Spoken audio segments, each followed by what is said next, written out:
You're sitting right across the table from her at a restaurant you both used to love, and the silence between you isn't peaceful anymore. It's heavy.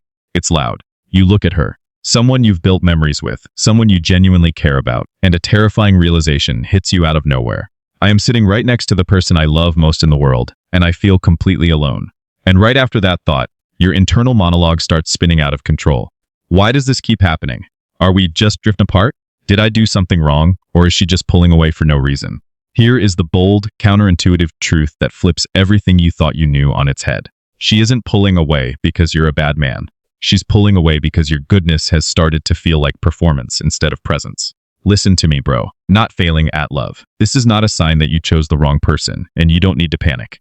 Every couple that has ever loved each other deeply has stood exactly where you're standing right now, wondering where the warmth went. Today, we are going to look deep under the hood of what is actually happening in her mind and nervous system. By the end of this video, you are going to understand the exact hidden dynamics that make a woman withdraw from a good man, and what you can do to shift the energy completely. Let's get into it. Most couples believe that if a man is reliable, kind, pays the bills, and doesn't cause drama, the relationship should naturally thrive. But the real truth is that a woman's nervous system doesn't care about your resume, your good intentions, or how hard you try to keep the peace on the surface. When safety leaves a relationship, the love doesn't actually disappear.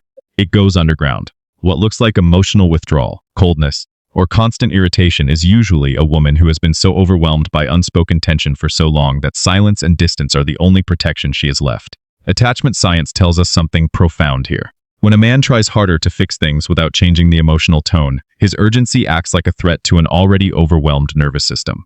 It triggers what we call the anxious avoidant trap. She doesn't need another strategy, another fix, or another logical solution. Her body is quietly registering whether she is truly safe to let her guard down and be vulnerable with you. When you understand this, everything changes. Her withdrawal stops feeling like a personal rejection and starts looking like what it actually is. A cry for a different kind of safety. Not louder conversations, not more compromising, not scheduling a weekly relationship check-in, but two people who actually feel safe enough to be honest with each other for the first time in years. Most couples fall into the pattern where the moment a woman shares her stress, the man instantly treats it like an engineering problem that needs a blueprint and a solution. Here's the part no one talks about. Your nervous system hates feeling helpless, so your brain immediately reaches for logic to rescue both of you from the discomfort.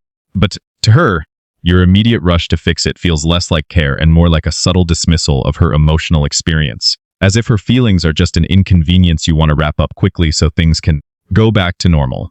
Her brain is quietly registering, he's not actually listening to my heart. He just wants to shut my complaints down so he can feel comfortable again. Look at how this plays out in real time. The disconnecting version. She says, "I'm just so exhausted with everything at work right now. My boss has been impossible," and you reply immediately, "Well, have you talked to your manager about shifting your hours or setting a boundary?"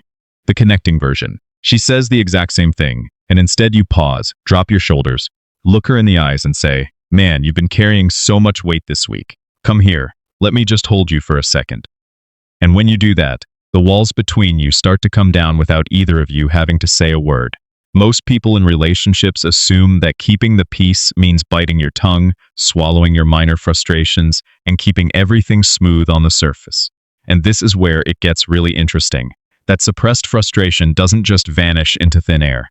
It leaks out through your tone, your body language, and your energetic withdrawal, creating an invisible wall of unspoken tension that she can feel long before you ever admit something is wrong. Something in her is quietly saying, "He's angry about something, but he's hiding it from me, which means I can't trust the peace in this room." Look at how this plays out in daily life. The disconnecting version. You spend the whole evening sighing, moving through the house like a ghost, and snapping passive-aggressively when she asks a simple question about dinner. The connecting version. You catch yourself pulling away, take a breath, and say honestly, "Hey, I've been in my own head all afternoon, and I'm feeling a bit disconnected. Can we hit the reset button?" That's the shift that turns a relationship that feels like a negotiation into one that feels like a refuge. Most couples believe that working hard, providing financially, and taking care of the logistics of life is the ultimate expression of love and commitment. And this is where most good men get blindsided. While those things keep the household running, they do nothing to feed her soul. Emotional distance in a relationship isn't like a wall. It's like scar tissue that forms slowly over 100 small moments that never got repaired. Intimacy isn't built in the big logistical moments, it's built in the 30-second ones. When you choose to look up from your phone, drop your armor, and give her your undivided, unfiltered presence. Consider these two contrasting responses to walking through the front door after a long day. The disconnecting version.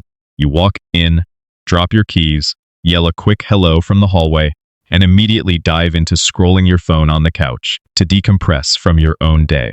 The connecting version.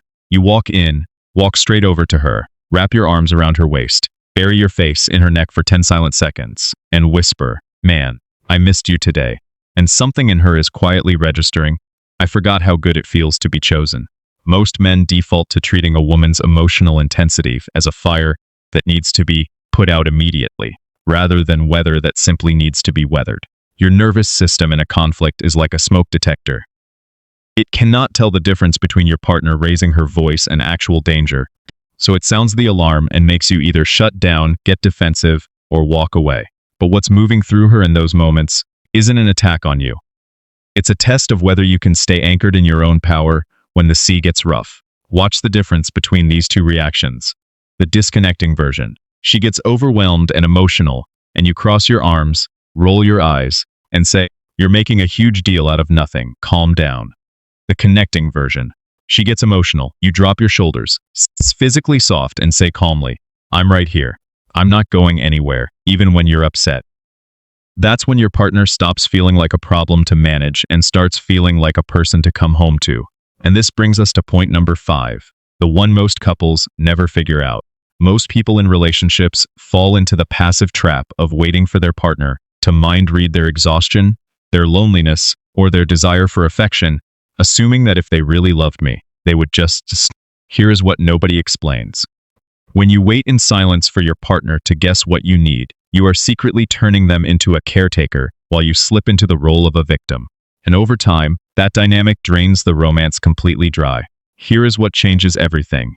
The disconnecting version. You stay silent for weeks, waiting for her to notice that you're hurting, until you finally explode over something as minor as a misplaced set of car keys. The connecting version. You look her in the eye and say, "I've been feeling a little disconnected from you lately, and I really want to bridge that gap because you matter to me." This isn't a communication hack. This is just what two emotionally mature people naturally do when they realize love is an active choice, not a passive state. This isn't a checklist. It's an invitation to show up differently, and that changes everything about what's possible between you and the person you chose. When you internalize this, you stop reacting and start responding, and your partner will feel the difference before you've even said a single word. These aren't tips for a better relationship. They're the beginning of becoming the kind of partner you always wanted someone to be for you. Real intimacy doesn't start when you find the right person. It starts when you decide to become one. What was the biggest realization you had while watching this video? And which of these 5 points hit closest to home for you today? Let's talk about it in the comments below.